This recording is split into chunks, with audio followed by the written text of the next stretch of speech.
Rocky Goodnow is with Forest Economic Advisors. He's going to help us make sense out of wood markets.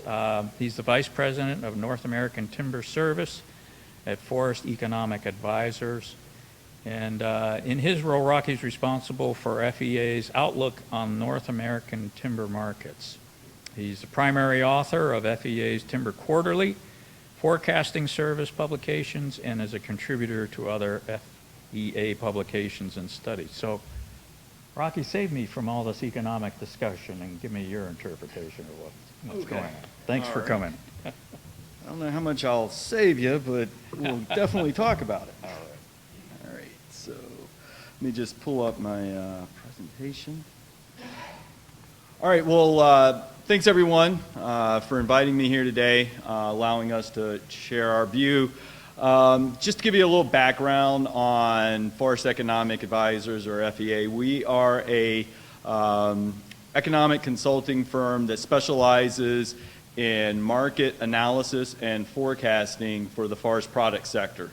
And we concentrate on solid wood products, primarily commodity grade, primarily softwood. And so what I've been tasked with today is just to provide you an overview of what's happened with markets, which is past year has been a pretty exciting year for softwood, solid wood product markets, as I'm sure most of you are aware. Kind of go over what we see occurring in the overall economy and what that means going forward for these markets. And so I'm going to do that. Full disclosure, maybe a trigger warning. I have a lot of graphs, a lot of charts. I'm going to try to go through them pretty quickly and just really focus on the main points of them. If I'm going too quickly, shout, stop, ask questions. That's perfectly fine. But again, just want to provide some background on why we have seen what's happened in the markets recently, and most importantly, what that means going forward. And then I also have a few thoughts on some developing markets. I know CLT has been mentioned here a couple times already. That's an area that we're paying a lot of attention to, mass timber in general. And so just a couple of thoughts about the potential of those markets in the near term as well.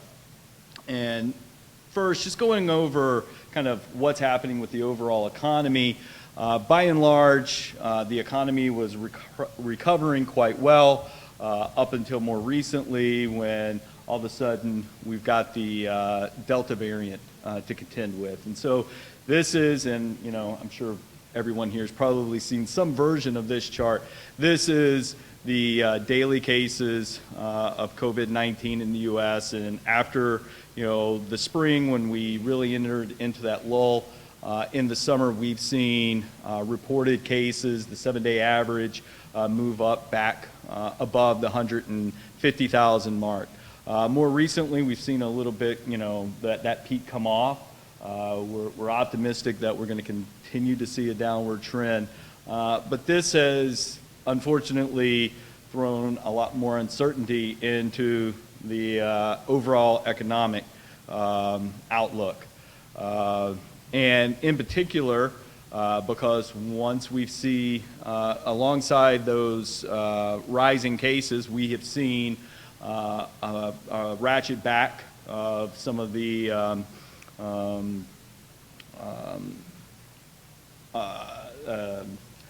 not laws, but mitigation efforts for stopping the spread. We've seen restaurants closing again. We've seen more masks.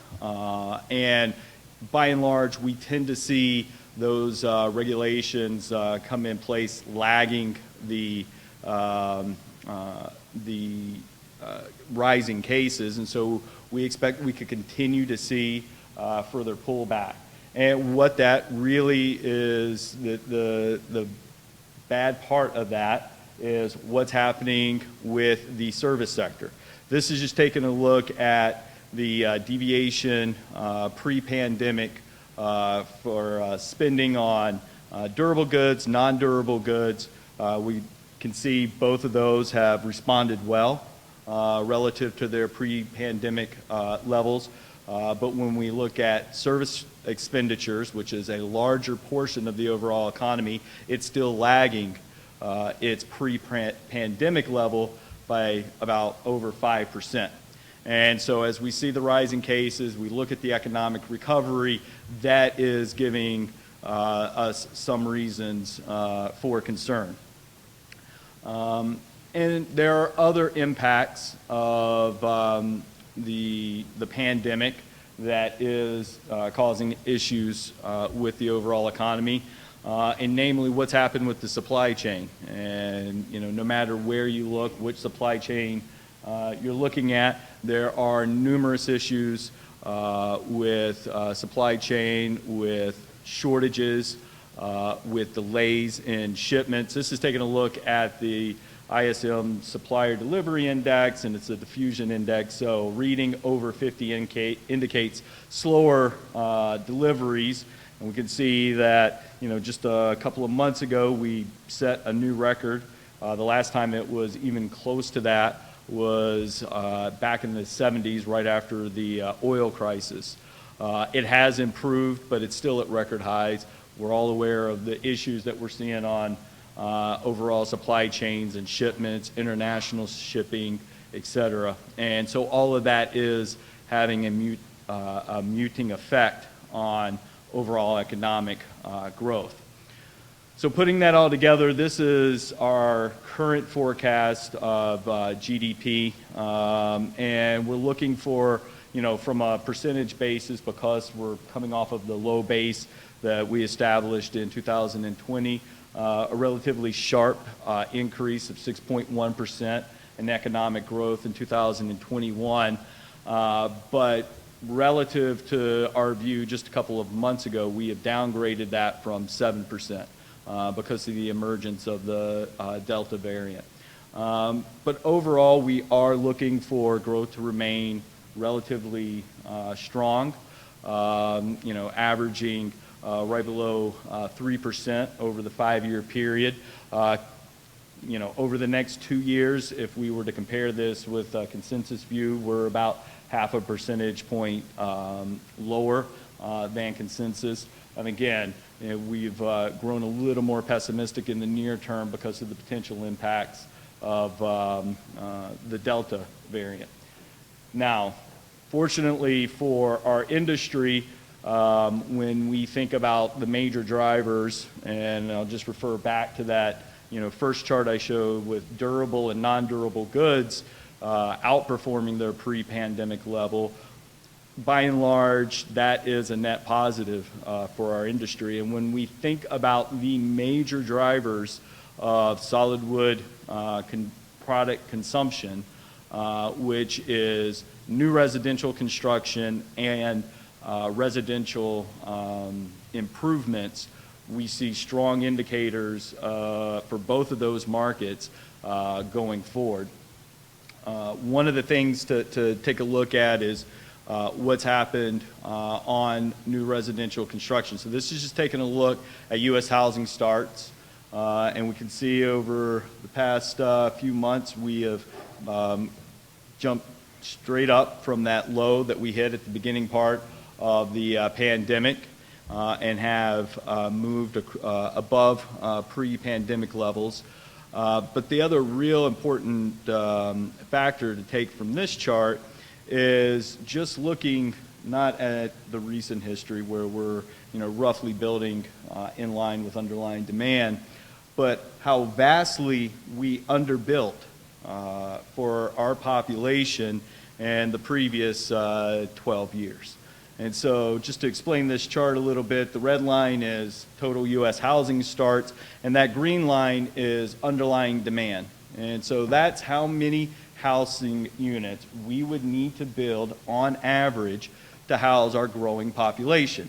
And you can see it's delineated in 10-year increments, and that's because that's based on census data. And so the way we look at underlying demand is we take a look at the population by age cohort, and for each age cohort, their propensity to form their own household. And so when we take a look at this, by and large, if you go back in history, you can see that, you know, sometimes housing starts are above underlying demand, sometimes housing starts are below, but by and large, over a longer period, they even out. But if you start really at the late 1990s through the mid-2000s, you can see we were overbuilding. And of course, that led to the GFC and the collapse in residential real estate markets that we're all familiar with. But since then, we have far underbuilt. And so just looking at that same data in a little bit different format, leading up through 2006 and 7, we had overbuilt relative to population by the tune of about 2 million units, right? And we all know what was happening there. Property values were falling. People were going bankrupt with their properties, et cetera. But since then, we have drastically underbuilt to the tune of about over 4 million units relative to population. And to put it in another, just another example, if we look at the average housing starts from 2008 through 2020, they were just under 1 million units, which previously was lower than any recession that we've had. And so this is just pointing to the fact that we have accrued significant pent-up demand for construction, for residential construction, for new homes in the United States. So in addition to that pent-up demand, another favorable factor for new residential construction going forward is what's happening with demographics. So if we just take a look at the total U.S. population and we just graph that out by age, we can see that the most populous age right now is 30 and 31. This is the millennials. They are now in their early 30s. And that's important because this is the age that we see a dramatic increase in that age cohort, the early 30s, and their propensity or likelihood to form a household. So in addition to this pent-up demand that we have built up over the past 12 years, we have this bulge in population entering their early 30s where they begin looking for to form their own households. We are expecting to see an increased demand in housing, and because of how vastly we have underbuilt, that is putting a lot of pressure on new residential construction. And you know, when we look at the impact of the pandemic, that definitely goosed it, as you know, people living in more urban areas said, wait a minute, why am I in a 600 square foot apartment when I need more space, especially if you're in a working at home situation, and you started to see some of that population demand push on real estate markets, and we can see that that has definitely occurred on the pricing side. So we've seen the median home price ramp up, and this is inflation adjusted to new levels. So we're 6% above where home values were in the mid-2000s.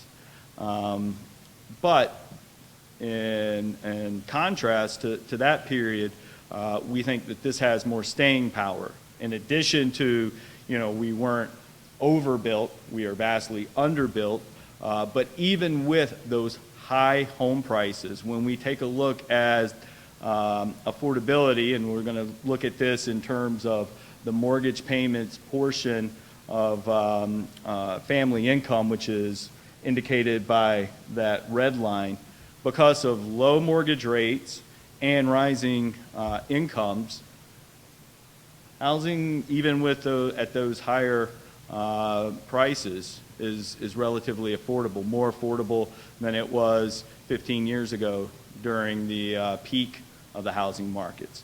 One area we have seen a bigger issue with is the down payments on those rising home prices.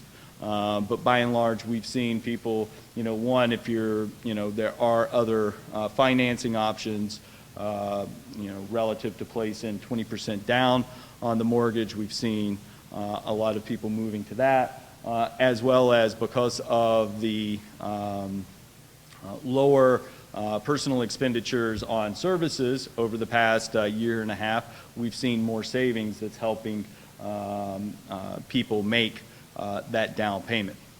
And so even with the really strong increase in pricing, homes remain affordable. And so putting that all together, this is our current outlook for housing. We see total housing starts measuring just under 1.6 million units in 2021, and then trending upward to just below 1.8 million units over the next 5 years. So from a fundamental driver, new residential construction, we have a very favorable outlook for that in the near term. The second leading category for consumption for solid wood products is repair and remodeling, home improvement. Together with new residential construction, again, that accounts for about 70% of solid wood product consumption. And we can see, just taking a look, this is sales at building material and supply dealers in inflation-adjusted prices. And we can see that sharp spike over 2020 into 2021. This was directly related to the pandemic. Everyone was stuck at home looking at the projects they had been meaning to do for the past 5 years with little excuse. They wanted to expand because they, needed more space, because they now needed a home office, etc. So we saw that sharp increase in repair and remodeling activity. And without a doubt, this has borrowed some from the future. We have seen expenditures, or sales rather, fall over the most recent periods, and that makes sense. As everyone got out of COVID jail over the summer, the last thing they wanted to do was another DIY project, plus where solid wood product pricing was, people pulled back. But while this did borrow from the future, while we did see a surge related to the pandemic, we believe that we are going to continue to see elevated activity in the R&R markets going forward past this near-term surge. And the reason for that is when we look at the U.S.'s housing stock, we have an increasingly aging housing stock. So the median age of a U.S. house, an owner-occupied U.S. house, is 42 years old. And this is just taking a look at the entire housing stock graphed out by decade built. And so over half of the U.S. owner-occupied homes were built prior to 1980. And so we are seeing the need for repair and remodeling. And then another factor that we're looking at that leads us to believe that we're going to continue to see more renovation is the median size of an existing home is about 1,750 square feet. All right. The median size of a newly constructed home is 2,400 to 2,500 square feet. And given the constraints we have on new homes, we are going to see people that are unable to break into the new construction market look at their existing houses and look to increase the size because frankly they just need more room. And so that's why when we take a look at expenditures, which is the metric that we use to monitor repair and remodeling activity, we see it coming off of this pandemic peak, but staying well above the long-term trend, which is indicated in this green line. Okay. So the two main primary end uses for solid wood products have a very favorable outlook going forward. And so just putting that all together, looking at softwood lumber consumption, across North America, and this is our forecast out to 2023, we can see we have an upward trend growing a little over 2.5% per year over the next couple of years. And again, that's being driven primarily by new residential construction and residential improvement. So that's kind of the underlying story of why we see favorable markets for solid wood products going forward. Now I'm going to take a step back and just kind of look at what's happened over the past year and I'm going to concentrate on softwood lumber markets here to set up some of the discussion of what we see occurring over the next couple of years. And so we can see that, because of that, we can see that softwood lumber markets, and this is on an inflation-adjusted basis, and this is particularly looking at SPF, Western SPF prices, but if we were to look across any grade, we would see a similar profile, that even on an inflation-adjusted basis, we set new records for lumber pricing by far, reaching above $1,500 per 1,000 board feet on an inflation-adjusted basis compared to, roughly 1,000 in the last peaks in the early 70s. And the reason for that is what happened during the pandemic. Regardless of which metric you pick, if we rewind and look at, where most people's mind were in spring of 2020, there was a really, pretty lousy outlook. If we look at the change in overall GDP, it fell 10%. When we look at more sector-specific indicators like the builder confidence, relative to the pre-pandemic levels at the bottom, that had dropped by 60%. And so producers and distributors all were looking at this, looking at these indicators, going, our markets are going to fall apart. And so mills stopped producing as much, wholesalers stopped buying as much, and that's absolutely apparent in the data. This is taking a look at the change from a year ago in 2020 Q2 of production. That's mills shutting down, either because of market or expected market conditions, or they had to shut down because of attempts to limit the spread of COVID. We can see shipments, which is an indicator of sales and purchasing activity of distributors and wholesalers, also fall roughly to about 7% from year ago levels. And so both of those acted as you would expect given the indicators, but of course the consumers did not. When we take a look at total sales, we can actually see moving strongly in the other direction, again because of that impact of COVID, both leading to stronger demand for new residential construction and for that increase in repair and remodeling. And so with that sharp increase in demand, with lower production, lower purchases by the supply chain, what happens with inventories? Well, they go through the floor. So this is taking a look at field inventory. So this is how much softwood lumber is shipped out for the market. And we've got the blue area is representing the 20-year range, where we typically see in month supply terms inventories over the year, over the 12 months.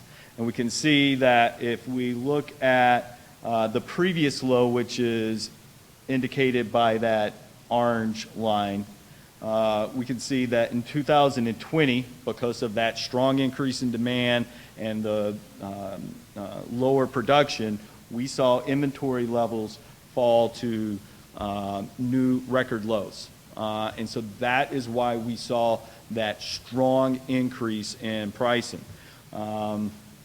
And with that strong increase in pricing, with 1,000 board foot of lumber above $1,500, what do you expect is going to happen? Mills are going to produce as much as they can.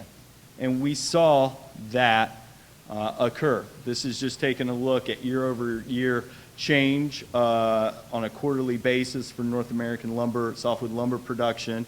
And you can see beginning in the second half of 2020, when we first started seeing prices rise, that mills responded and tried to increase output as much as possible. But of course, because of constraints, chiefly on the labor side, a lot of that as a hangover from the COVID-19 lockdowns, they were limited in how much they could produce. All right, and then going into 2001, again, with record strong pricing, we actually saw a slowdown in the increase in production in Q1. That was mostly related to weather. We had a cold snap across North America. In Western Canada, the colder weather hampers transportation. They have to run the rail lines at a slower rate.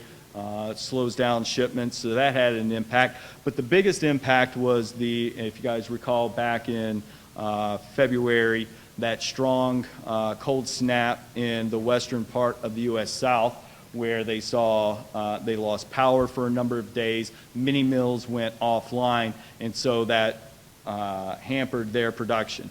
So that just only added to the impact. But of course, once the weather warms up a little bit, we get more workers in the mills. We saw a very strong increase in production because of the high pricing, and since then we've seen prices fall very sharply off of their peaks. All right, so where does this leave us? Well, we think that we've moved past the fall. We've seen prices settle out and start to rise, and that's because production is pulled back. We've seen curtailments announced by the larger public companies, primarily in Western Canada, but also across the South. And it's because of what's happened with prices. As prices fall, mills start losing money. When they start losing money, they stop producing. This is taking a look at the cash cost indicated by the maroon bars for the major producing regions in North America. For the Canadian regions, that yellow element is representing the duty that they're paying on lumber shipments to the United States. And then we've got the current lumber price, and this is dated by a week at this point, but the current benchmark lumber price with the dark dash. But the most important element to consider is looking at this on the right-hand scale, the 1, and looking at the green dot, which is the average sales price. So that's going to be the average sales price across all products compared with their cash cost. If you're above the line, you are making money. If you are below the line, you are losing money. And so when you look at 3 of the major producing regions, including the BC Interior, which is the marginal high cost producing region, losing money, they stop running the mills, they pull down supply, and you start seeing a response in prices. So that's where we're currently at. Going forward, we think that we will see stronger pricings. We're not going to see any return to the price levels that softwood lumber and structural panels have been at over the past year, but they are going to remain elevated relative to their pre-pandemic levels. And the reason for that is we are seeing a decrease in supply across North America. And we're going to see rising costs at mills that is going to hold their cash cost higher. One element that is rightfully had a lot of attention over the past year is what's going on with labor. Regardless of the region, you talk to a mill, their biggest constraint has been labor. As economists, we would look at this and say, well, you just have to pay more, which is an oversimplification of the problem. But we are starting to see higher wages at lumber mills because of the need to secure more labor. And so that is going to be a cost pressure on lumber production going forward. Another element that we are expecting to see higher cost in producing lumber is what's happening on the fiber side. And, across all regions, the major cost component of producing a stick of lumber is how much you're paying for the log. And we are seeing rising costs. In the near term, and this is what really led to the curtailments, is across the Canadian regions, we saw a pretty sharp increase in stumpage rates, chiefly because stumpage rates are formula-based to product markets, and so they tend to increase, but with a considerable lag in some cases. But we have seen stumpage rates across the Canadian provinces increase, and going forward, we are going to continue to see higher pricing for logs across most producing regions. Taking a look at BC, the main factor that producers in that region are going to face is a lack of logs. We are past the salvage efforts with the mountain pine beetle epidemic. There's been a number of other factors that have lowered the availability of softwood logs in British Columbia. They've had wildfires. 2017 and 18 were record years. They've moved past the salvage and have pulled down their cuts because of the effects of the wildfire. They've also had lower harvest rates as they've set aside and are planning to set more of the forest lands aside for habitat protection for the mountain caribou. And on the coast, there are a number of ongoing negotiations with native tribes over management of the land that likely will reduce longer run to a decline of AAC. And when we take a look at how severe their situation is, and again, going back to 6 months ago when we saw lumber pricing approaching $1,500 a thousand board feet, we've seen just a very modest increase in production out of BC. Even with record pricing, their production is going to fail to even return back to what they were doing in 2018 because they simply do not have the logs. We've seen a number of shutdowns of mills in the province, and we are expecting further as the industry sector restructures to match the available log supply, which is off by roughly 25% since 2010. Looking at other Canadian provinces, eastern Canadian provinces, Quebec, Ontario, this is taking a look at recent harvest levels indicated by the blue shaded columns and just graphed over with their annual allowable cuts in red. Across the regions, we can see that there is some room to increase harvest. We have seen some investment in the sector in eastern Canada. We are expecting some increases, but so there is some room to improve production from these provinces, but it's going to come at increasing costs. When we take a look at, for instance, Quebec and their recent increases over the past 2 to 3 years in annual allowable cuts, that by and large is really looking at timber that is further away from the mills, and so they will be able to access it, but stumpage on the resource that is further away from the mills is offered at a lower price, but by the time you harvest it and get it to the mill, you are looking at increased prices, and so as they ramp up production, we are expecting to see stronger or higher cost for those regions. When we take a look at the U.S. producing regions, we also see reasons for concern and their ability to raise harvest levels and softwood lumber production. When we look specifically at the West Coast, We are, everyone has seen all of the coverage of the wildfires that have damaged forest in the West Coast. Most of that typically is located on public lands that really it harvests very little of volume. It's not a large component of industrial harvest, and so it's a lot of timber damaged, but from a market standpoint, it makes little difference. A big difference with that typical situation is what occurred in Western Oregon last Labor Day with the Labor Day wildfires. There was nearly 1 million acres that were burned with the Labor Day fires.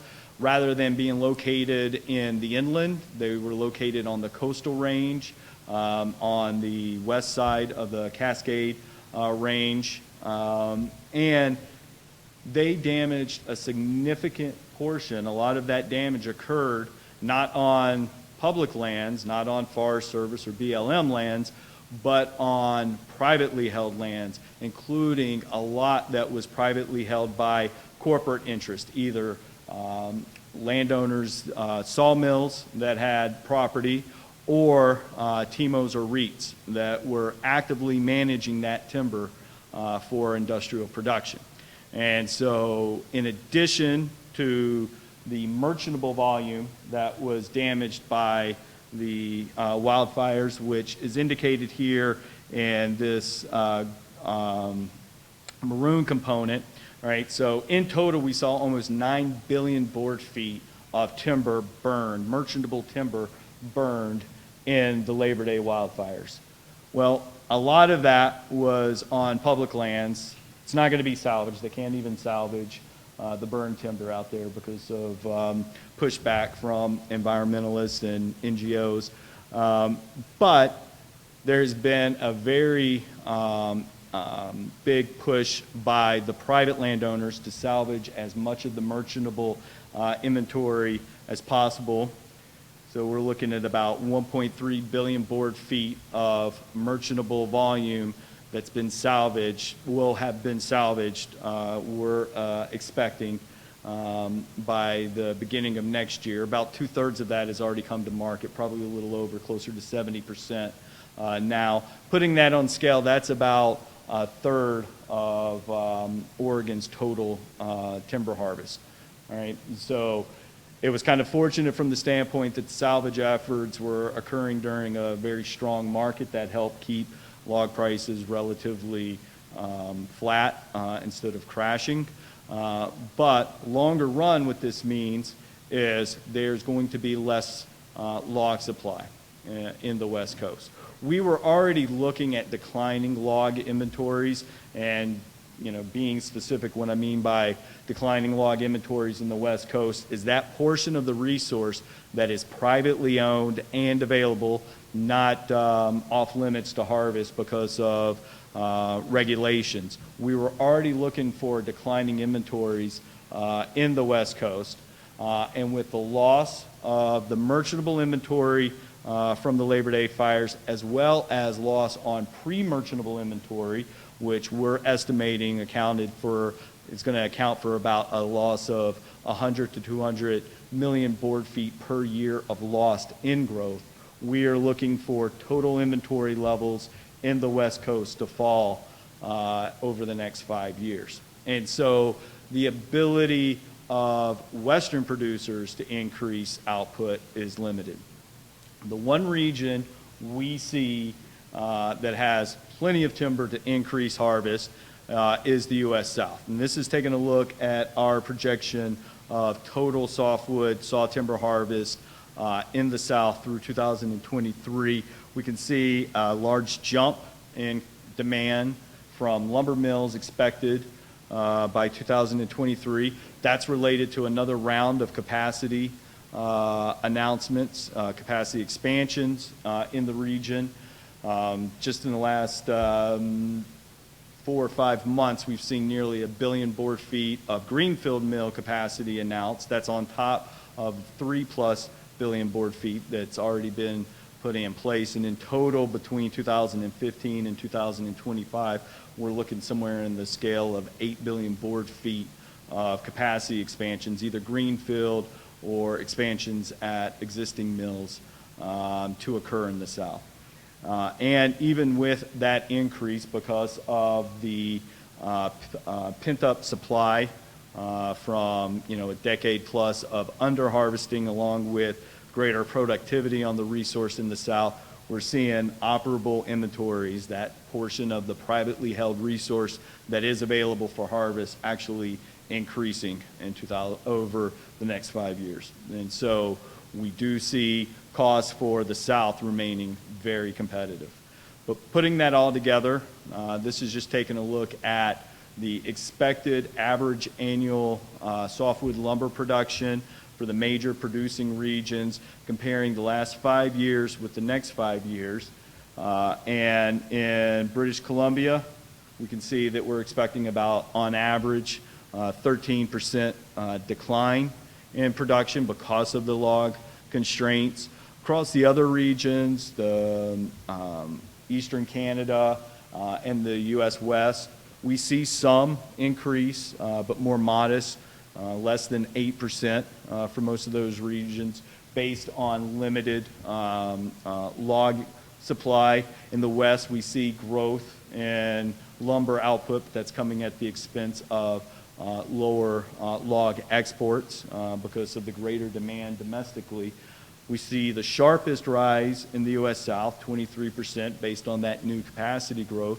And we also see 11% growth, much smaller volume because of the scale of the region, but positive growth in the U.S. North. A lot of that is in Maine because of the strong demand expected for softwood lumber and the lack of supply from other regions. So we definitely think there's an opportunity for increased production of softwood lumber from Maine over the next 5 years. And then just putting this kind of all together in a from a market perspective, because of that outlook for strong demand and limited increases in production for virtually every region outside of the U.S. South, we do see operating rates trending higher, which imply that we're going to continue to see strong pricing in solid wood products, in softwood lumber. And then just taking a quick look, similar story on structural panels, and specifically looking at OSB markets because of the strength expected in residential construction, which is a primary driver of demand for OSB. We do see the consumption for OSB moving higher. That is leading to capacity expansions, restarts or startup of new capacity, and included in this is the LP's Holton Mill with that switch back off of LSL to siding, and we think that's going to be a net positive, for the region. I think the governor quoted today a 30% increase in fiber consumption, which is going to be very helpful outlet for that resource. And then I just wanted to end today with a couple of points on mass timber. This is sort of the darling of the industry right now. It's getting a lot of attention, rightfully so, because it represents a few really important things for the industry. One, it's just a new demand source, which is always a good thing for the market, but it also is a way of growing market share and, depending on how you look at it, the ability of the industry to combat climate change, as we see wood products substituting for traditional, more carbon-intensive building materials such as concrete and steel. But I think one of the real important things to keep in mind about CLT at this stage is scale. All right, so we have seen tremendous growth in this industry. This is taking a look at all of the mass timber plants in 2016. All right, so there was 4 of them, and flash to today in 2021, and that is now looking at 15 plants, and expectation that the two formerly Klausner sawmills, recently purchased by Binderholz, and they've announced plans to attach a CLT capacity to those mills coming in the next few years. And so we have seen a dramatic increase in the number of mass timber panel plants. Most of it has been on the CLT side, and we continue to see a lot of growth in the end-use markets. This is taking a look at taking a look at the red bars. That's projects, mass timber building construction products that have been started or are already built. And then most importantly, at the ones in design. And what we see is movement from the west, where we saw mass timber really start to take off. Started in Canada. There was a lot of activity in Western Canada that moved into the U.S. West, but more recently we are seeing more projects being planned on the eastern side of the U.S. All bodes well for strong growth in CLT, but in total, just to put some scale on this, even with that strong growth that we've seen over the past 5 years, total lumber consumption for CLT in 2021, we're estimating at around just over 200 million board feet. And so on a scale, to put that in perspective, that's one medium to large size lumber mill. And so we continue to expect growth in this. We think that we're a big proponent of this. We think it's a good thing for the industry, but it's not close to moving the needle on the consumption yet. We're years off from that. So, what am I doing on time? Just take-home points. We, from an underlying fundamental perspective, we see strong indicators for solid wood product markets, really based off of what we see occurring with new residential construction demand and continued strength in the R&R markets. We think that we have hit the bottoms in the product pricing, and we'll see prices remain elevated relative to the pre-pandemic levels because of that strong demand and the increasingly constrained supply across most regions in North America. Regions that have log supply and can increase output are going to see stronger conditions both in demand and we expect ultimately in log prices.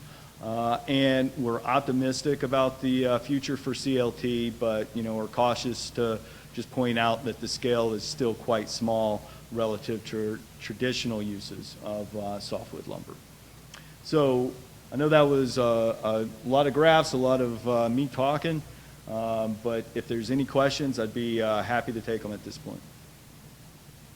And actually, if I don't get to you with my card, there's my contact information. Shoot me an email, give me a call. I'd be happy to send you the slides.